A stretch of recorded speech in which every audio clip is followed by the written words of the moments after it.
So I'm going to do a presentation, and I'm going to do my best to go a little bit more slowly. One of the pieces of feedback I get sometimes is I get so worried about boring you guys that I like just go.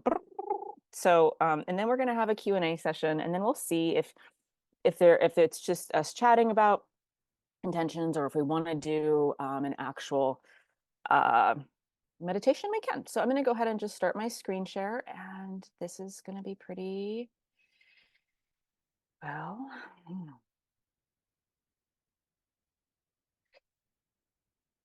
Hold on. Thank you guys for bearing with me because this slides are up. Oh, this is why. Okay, here we go. I think this is it. And if it's not, we're going to find out shortly. Do you see? Yeah, it's the teal slide. Okay.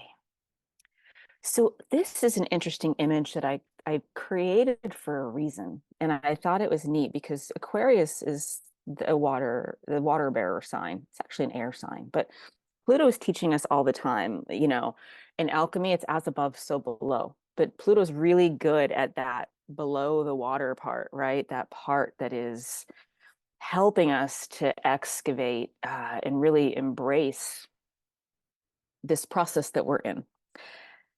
And so I'm going to go ahead and kick off and I made these slides.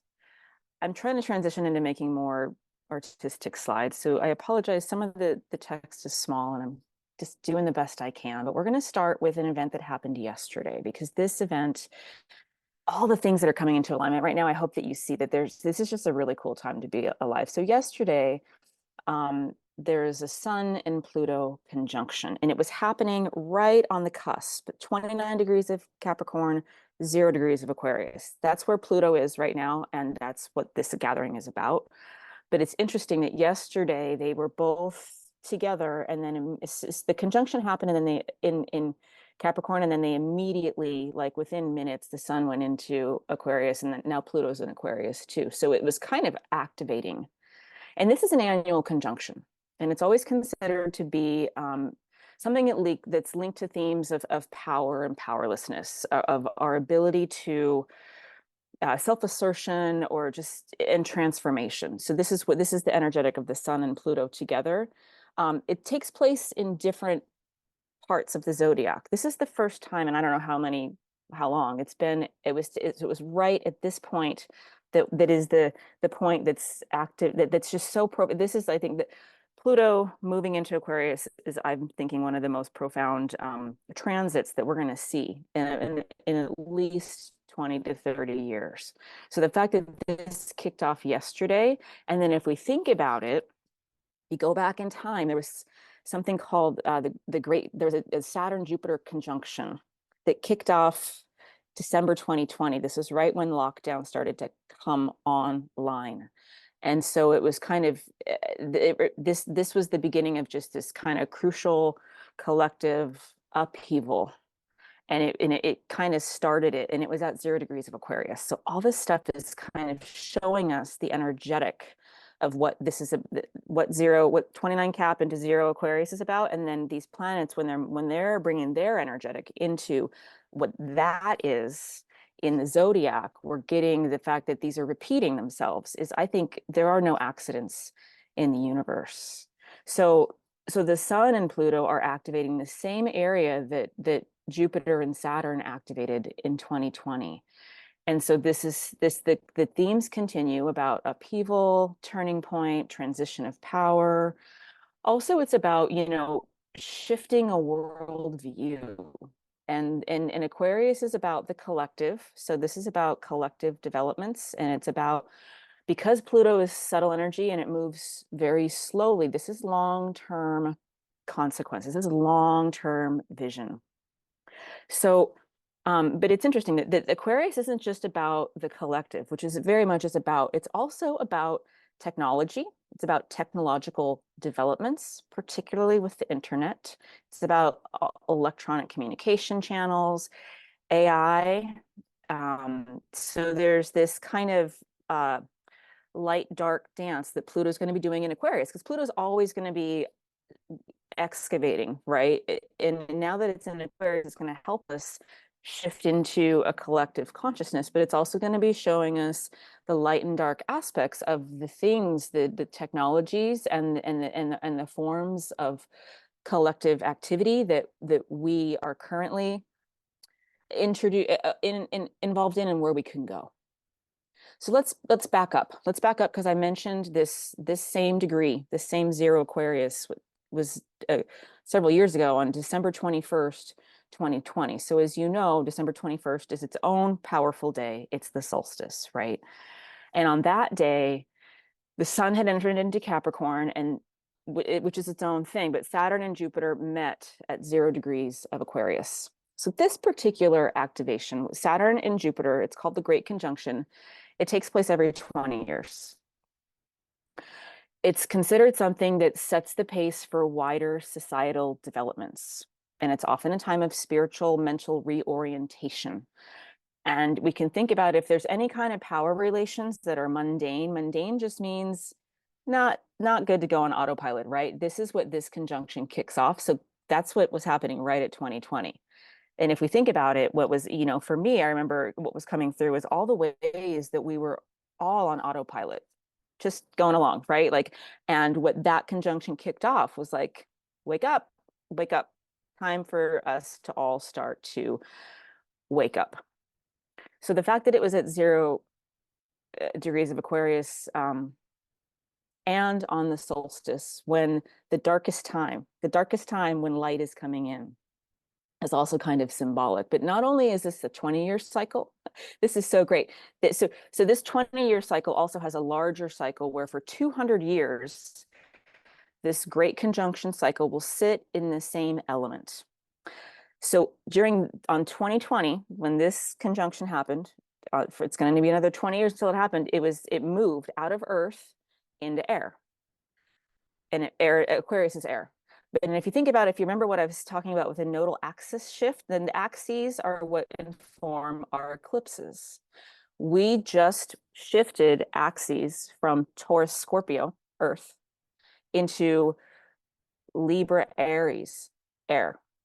And one of the messages that was coming through about that was to take all those internal lessons of our innate relationship with Gaia and with this living planet, and to do something about it, to own our communication styles, to own what air is ideas. Air is thought forms in the collective. It's knowledge, it's communication, it's ideas that are going to shape the next 2 centuries. So do you see how these themes, I just love it when the universe is kind of saying, yeah, this isn't an accident. This is like totally, everything is kind of coming together. Oh, sorry, I should have switched my slide. I just kept talking, but this kind of shows us this is a 20-year cycle, 200 years, shifting from Earth into air, and this is about knowledge.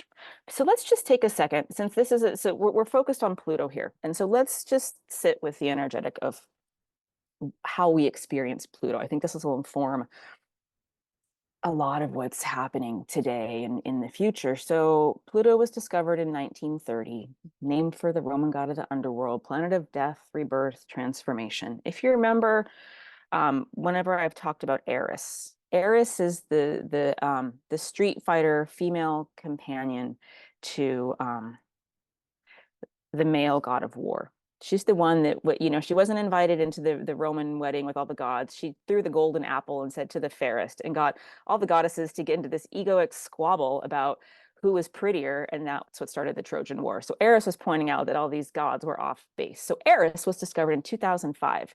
When Eris was discovered, there's all this stuff that you can read about how Pluto was demoted to a dwarf planet because Eris was actually bigger than Pluto. I'm going to say not demoted, but they're both very subtle energy. In astrology, outer planets always win. It's our naivety and our lack of energetic sensitivity that makes us think that Mercury retrograde is where it's all at, right? So the fact that Pluto is now considered a trans-Neptunian object, and it's not even necessarily a planet, is moving it. It's still a planet, but it's moving it into even more powerful, subtle energies. And so let's also think about Pluto's orbit. It's a 248-year orbit. The farther out you get, obviously, the longer the orbit takes to circle the sun, right? But this it has an elliptical orbit. So this means that it's not just kind of in an oval shape, but it's at a tilt. And this tilt is what means that it doesn't spend the same amount of time in a sign. So it's the least amount of time is 11.5 years in Scorpio. The most amount of time is in Taurus for 30 years. So we're going to be, I think it's 21 years right now in Aquarius. But because of this tilt, I remember when I was talking about Quawar in a recent podcast, very similar orbit to Pluto, but very even. So the transitions that Quawar has for us in our lives are often very just even keel, no waves on the boat in the water. Pluto can feel a little bit unsettling. That's why what the energy that one of the words that kept coming through in the podcast was volatile, right? And volatile doesn't mean to be feared. It just means, for me, make sure you're deeply rooted, make sure your sensors are on, and be willing to be like a tree and shift as the wind blows. So that's kind of the energetic that I would offer about how we can consider what Pluto is up to, and really to be able to embrace that, right? To embrace it as this is a powerful transitional time that we're alive in. I didn't get to make a nice slide for this one, so here's just the notes that would have gone into the slide. So let's think about where we were last year. And so 2023, numerologically, it's a 7. 7 is an internal soul, spiritual quest sign. I happen to be a 7. So all the internal work, that you do to be this person, right? So it's interesting to note that, so last year was a 7, and I have here on March 23rd was the first time, well, it wasn't the first, but it was the first major transit that Pluto dipped into Aquarius from March 23rd to June 12th. That's when people started to talk about this. But Pluto doesn't just hard stop. Pluto fades in and out.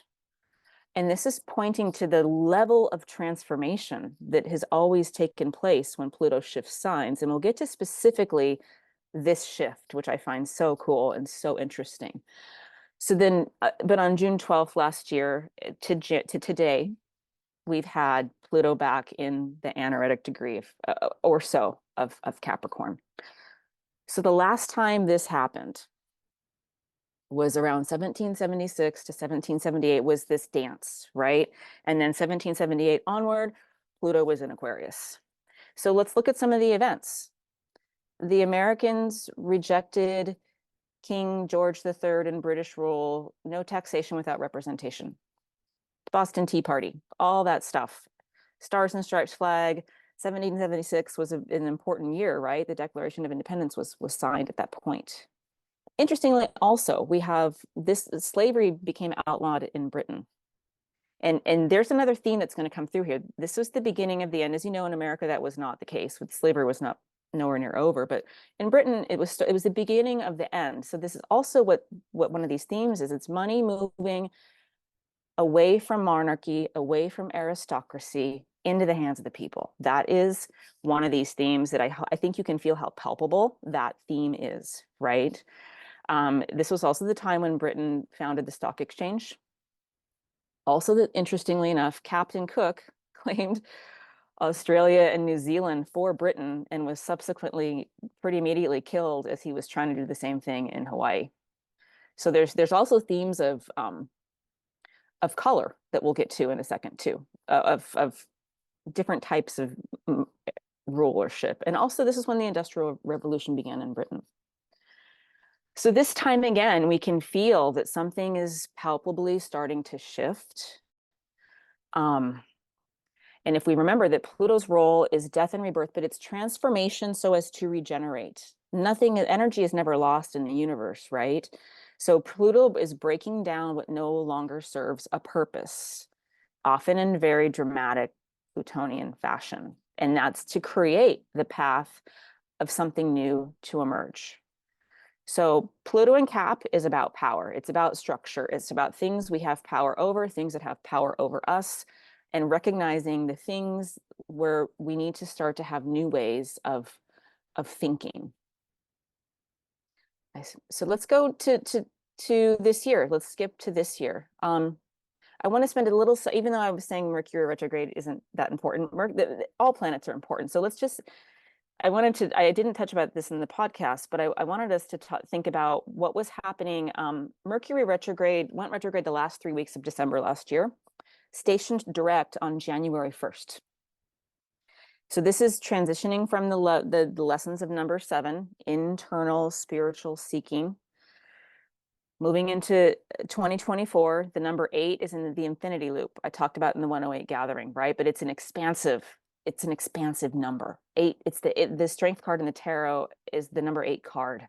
So this is reminding us that we're still needing to be strong. We're going to be challenged. We're strong enough. But Mercury, so Mercury station direct, this is our communication, verbally, physically, but also energetically. I'm sensing with Pluto doing what it's doing. But there's a shadow period for when Mercury stations direct until it actually really kind of gets into forward momentum about our communication. We've been in a shadow period until right now, until today. So that's also to consider maybe internally, because so Mercury is also known as a personal planet, which is why we can really feel it and see it viscerally in our lives. So it might be that these first 3 weeks were times of integration. They were still times where things didn't necessarily shoot out the gates, right? It was time for us to really kind of slowly start to awaken ourselves. So Mercury is also doing something interesting to help us with what's happening right now, because that shows us that right now, when Pluto's entering into Aquarius, Mercury is supporting us and being like, all right, what are you going to talk about? What are you going to say? How are you going to vibrate? We're ready. It's go time, right? So we can kind of also feel the excitement that I feel about even having all of us together today makes me like, you can feel it welling up a little bit. So also it's worth noting, so next year we have 5 planets changing signs. That's pretty rare. This year we have 2 planets changing signs. I'm only really going to focus on Pluto right now. Neptune we'll get to in another Lunar Herbal Alchemy gathering, because that's a whole other neat thing to unpack. But those are 2 outer planets, and just worth noting, they both change signs in January. This is going to help us with this shift that we're feeling. And so Neptune has been in Pisces since 2012. It's gonna move into Aries this January and going to be there till 2039. Also a big shift, a big cycle. Not going to distract us about that right now, because there's enough to kind of feel. But just to note that that's going to be also, Neptune's themes are simpatico with what Pluto's doing, because it's also about waking up from delusions. It's coming out of a fog. It's seeing the same thing with new eyes. So very neat extra add for us here. So let's think about the day. I didn't put this in the slide. So, but from today until September 3rd this year, we have Pluto in Aquarius. There's a little window from September 3rd to November 19th. Pluto's going to dip back into Capricorn. Interestingly enough, that's right around the US elections. But I think that you'll see by the end of this presentation, it doesn't matter. Like, what's happening is what's happening. So we can kind of sit with that. And so then from November 19th until 2043, Pluto's going to be in Aquarius. So these are really cool, big times. And so Aquarius is going to be, in contrast to this top-down kind of energetic of Cap, Aquarius is going to help us with our independence, community, innovation, science, technology, in community organizing and decentralized power, which is why the moving away from monarchy and aristocracy into the hands of the people is something that I think we can feel is very palpable. And when we consider that we're in this number 8 year, this is about us expanding. This is about us owning who and what we are. And so I'm going to do another gathering again, because Ceres and Pluto are very simpatico. Ceres is the goddess of the harvest, but she is about that earth energy. She's about really having those roots, and she works with Pluto to make sure that the karma of everything is really wonderful. So Ceres is going to be in Capricorn to help Pluto do this cleanup job, especially in the latter part from September to November at the end of the year. Ceres is going to be there with Pluto, which is why I think we can just have comfort.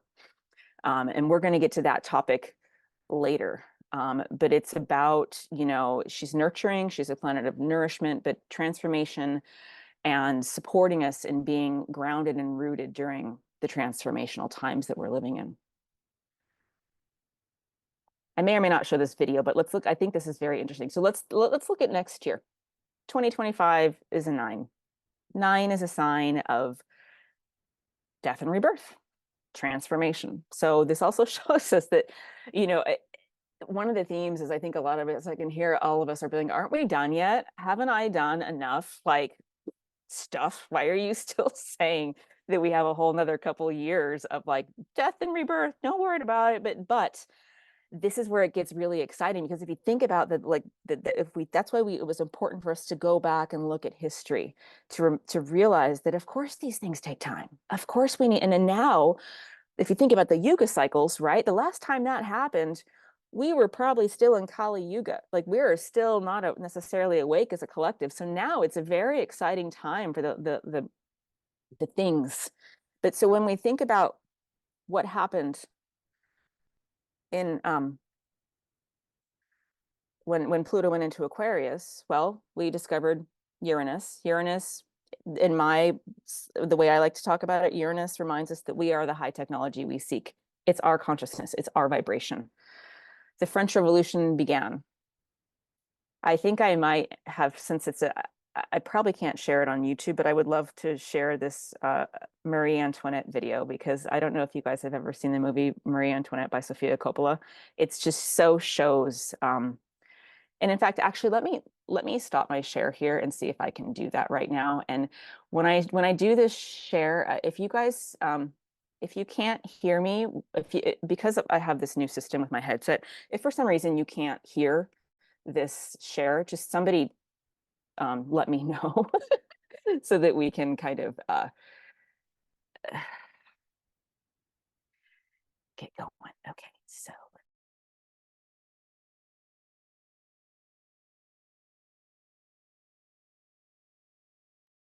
we lost her. Oh, yep, there she is. She froze for a second.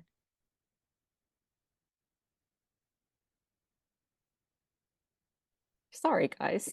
I don't know if you saw that or not, but I found that movie very interesting when I watched it, and it came back to me because that's the type of they, as you know, those two were killed at the guillotine for just crazy, stupid rulership, right? So that's what we're going through. So I think that we can kind of sense, it helps me kind of breathe. I'm like, okay, I don't have to do all this. I get to be an awake, vibrant person, and I don't have to spend a lot of time worrying about what that means or what it is or isn't about. So, so when we think about, so they were married when Pluto was in Capricorn, but then when it shifted into Aquarius, they were killed. But the interesting thing that also was happening around this time, when we think about the Boston Tea Party, the no taxation without representation, that what came of all that chaos was the American Revolution, right? And so from Louis the 16th and Marie Antoinette, that French Revolution came out of that. That was the end of the tyranny over the French people. And also, if we also look to, I mentioned Captain Cook took over New Zealand and Australia. From there, Australia and New Zealand became sovereign nations. They rejected that rulership. So all this stuff is showing us that it's okay. Not that it's okay. It's not okay, but in another meaning of the word, that cluster of words, this is a time for us to experience freedom and empowerment. And as we know, microcosm to the macrocosm, right? So it's a really exciting time to be alive. And so it's interesting, you know, that there's some astrologers that will take this very literally, and you could say that there's going to be revolution. I think that we can take a step back from that and maybe consider it about the energetic of what that means, and to consider the yuga cycle, right? So the energetic of that feeling, I think that's why I wanted to share that trailer. Like I could, that was kind of palpable how excited it is to be like, oh, stuff that doesn't work isn't going to be tolerated by the collective at this juncture, right? And so we don't have to get raise arms and storm the Bastille, but we can just take care of our vibration. And if we think about the fact that another couple things that happened right when this shift happened. So Captain Cook was murdered, Marie Antoinette and Louis XVI were executed by the guillotine. Also, George III, the king, went mad and was replaced by his son. Also, the British Prime Minister, who refused to accept American independence, collapsed during a debate and died during this time. We're not predicting death or war, but we're predicting the energetic of what that means, if that makes sense. So I think it's important to not be quite that dramatic, and think about its subtle energy, and how do we want to take that energetic? How do we want to say, oh, okay, if that's what happened last time, what could how could this be something that could be equally revolutionary for the collective, right? But how do we want to make it look? That's what I think is really neat for us. And so maybe that's kind of the end of my uh, presentation. I didn't want to go off on too many rabbit holes. So the Lunar Herbal Alchemy Circle, as I'm mentioning, I'm going to be doing various types of presentations like this in addition to the new moon, full moon stuff, because I think it's really a nice time to be empowered by the bigger picture of things. I think we can really, so I guess maybe, I don't know if anybody has anything to share about any of it, but for me, I think it's interesting to consider, like, how, you know, how does that resonate? And also, I don't think it's our responsibility to come up with a solution. But I don't know if anybody has anything they want to share. What do we think? Are we good? Do you want to do a little meditation, or do we just, I mean, I could go either way. I don't have a plan, but you know what? Let's just do a little meditation, because my instinct is telling me like there's never a bad time to kind of drop in. So let's go ahead and we'll just do a little bit of breathing and see if that can kind of help us um, settle in with the energies of today. So yeah, so good. Turn your camera off, close your eyes. Sit or lie so that your energetic column on your spine is straight. And just notice how your body is, how you're breathing. My heart's beating a little bit faster in my chest. How your heart's beating, how your body's feeling. So just come into that physical vessel and feel the sacredness of this magical body that is wired for thriving and healing and runs itself in so many ways, right? So feel the sacredness of your physicalness and come into your whole energetic self, your, you know, your emotions, your mental space, your spiritual space. And see if you can, as you connect, feel the sacredness of who you are right now, how you are right now.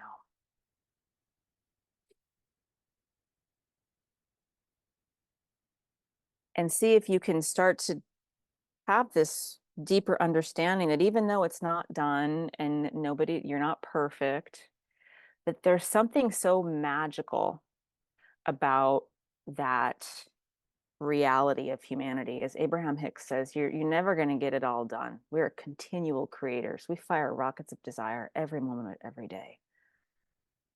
So see if you can just kind of greet yourself with this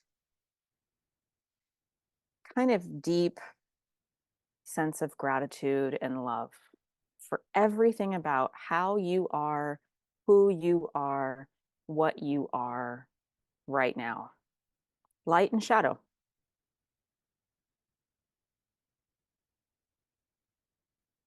And notice if maybe that's a little bit difficult.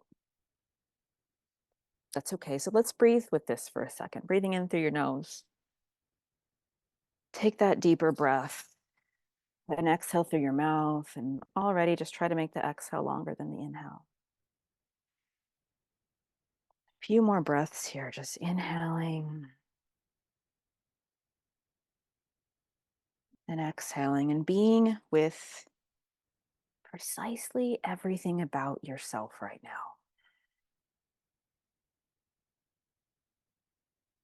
And maybe let that breath help you settle in and get a little more comfortable in your skin.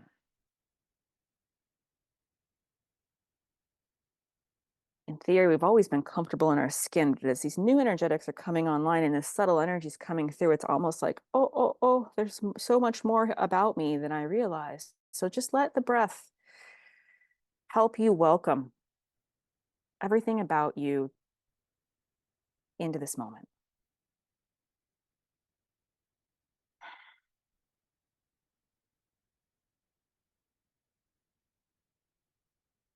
And then let that breath be the metaphor that it is. As you exhale, whatever needs to go, whatever I'm sensing resistance, any kind of fear, any kind of subconscious holding. See if you can just start to almost massage that with your breath. Breathe in, take in the light of today, this light of Pluto's in Aquarius. Now take that in. Breathe it in, welcome it, and exhale. Anything that's ready to shake out a little bit, let it go. So inhaling, taking in the energetic of this moment and be grateful for yourself for being present on this day, during this time, taking the time to welcome this energy in and taking the breaths and exhaling, just whatever's ready to start to release, let it go.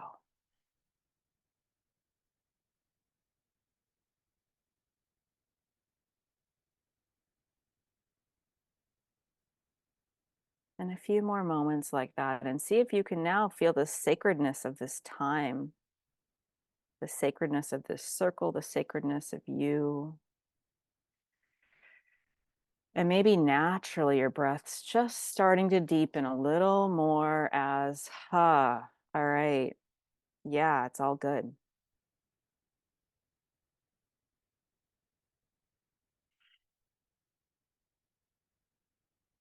And feel the support from the universe, feel the support from the planets, feel the support from this circle.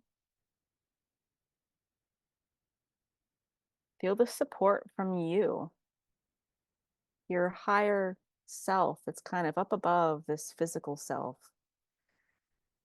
That's looking at you with just eyes of love. Feel that support from all these different angles so that you can kind of just,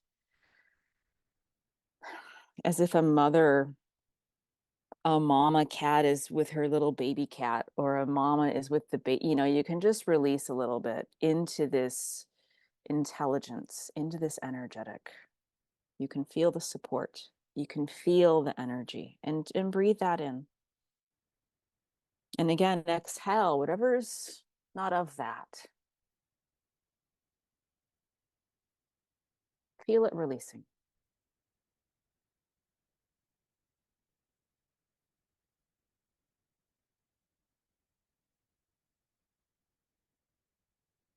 And maybe you can feel the peace and the perfection of all the energy, even though it might feel kind of intense.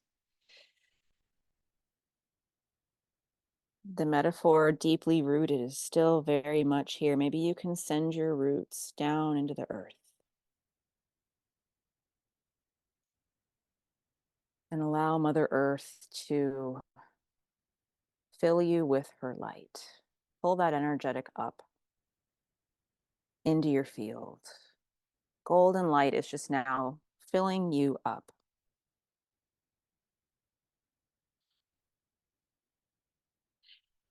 And remember now how, even though you did this and you can feel it now, she always knows where you're at. This is always available to you. This way of being deeply rooted. And then open up to the sky, to all this Pluto and Aquarius and all the other energetics we played with and discussed and experienced during this gathering. Let that come in from above. Take it down into your crown and let it just mix with that golden light in your field. And just allow the intelligence of the universe to support you, remind you everything's always unfolding in the exact perfect time. And that you are precisely where you need to be. And it's not supposed to be something that's done yet. We're just getting started. So then take another deep breath into that and see if you can let any resistance of, oh man, we're still in the middle. Yeah, breathe it in. You're good. You're okay. Exhale. Anything that's ready to be released.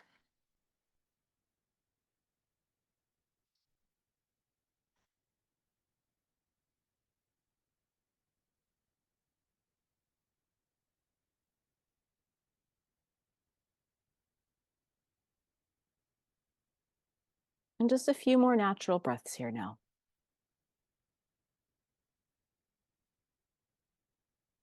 And I would invite you to keep those roots extended down, to keep that access to spirit and to the universe and to these energies open up. And to feel how held you are so that you can be supported and nourished.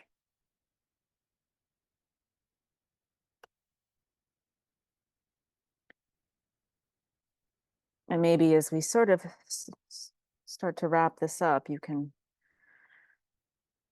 imagine and visualize yourself moving around throughout your day later on today with these roots deep and broad. We exist beyond the physical world, so you can bring those roots with you even as you move, and to keep that conduit to spirit open. So that spirit will always put you at the right place at the right time. You're going to be able to sense the flows of energy. Maybe with a hand or two on your heart or hands to prayer or heart, you can say to yourself silently or aloud, and so it is.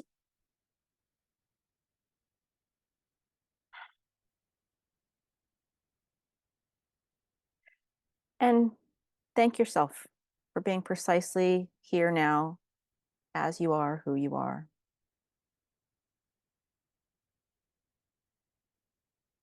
And know that I'm deeply grateful for all of you.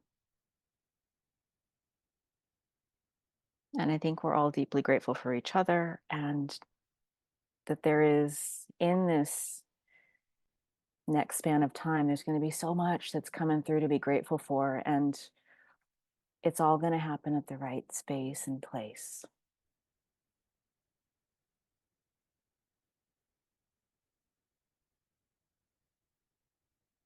And with that, you can come back to the gathering, or if you just want to kind of coast off, you can keep your camera off. If anybody has anything they want to share, I will give us a second to type into chat or share. But if you're just feeling good and that's how it is, we can also just kind of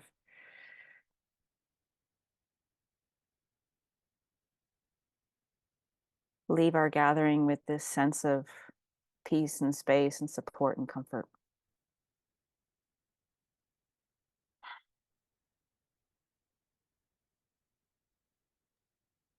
Thank you, Lisa. Thank you, Eve. Thank you, Dorothy. Thank you, Yvonne. I'm really grateful for you guys. Thank you, Lisa. Yeah, thank you. And thank you, everybody. It's just nice to have this whole circle. Thank Yes, you. thank you. It is. Yeah, I appreciate all of you. Thank you. Same. good. Me too. Well, So I have slated a 25th gathering. You know, I'm kind of going with the flow here. If it's a lot, don't worry about it. Do you know what I mean? I'm like, we're all people with lives, but that's the full moon. And like I said, as I'm doing this, I'm really realizing like, what's the Ceres thing and the Neptune thing. Like those are things that you'll hear about in the future. So, I love you guys. I'm grateful for you. Have a wonderful day. And yeah, I'll talk to you soon. Thank you. Sounds good. Bye.